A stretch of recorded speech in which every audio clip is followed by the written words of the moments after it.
If you want to delete your Cursor AI account permanently, this video will walk you through the exact steps in a simple and safe way. Whether you are switching to a different tool, no longer using Cursor, or just want to close your account for privacy reasons, I'll show you how to do it from start to finish.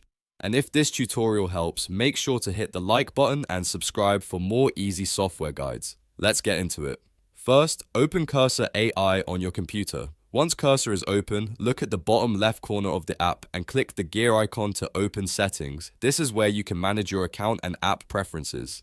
Inside Settings, click on General. That will take you to the main account and application options. Now look for the Cursor account section. When you find it, click Open. This is important because it will open your Cursor account in your web browser where the account deletion option is available. After the browser opens, sign in if needed, then click Settings on the account page. Once you're inside the settings area, scroll all the way down. You want to keep scrolling until you reach the Delete Account section.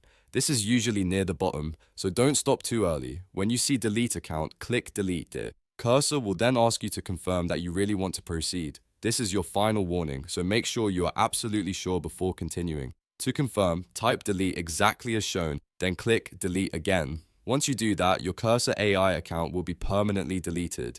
Keep in mind that this action is usually irreversible, so any account data or access tied to that account may be lost. That's why it's always a good idea to double check before you confirm. And that's it. You've now deleted your Cursor AI account permanently.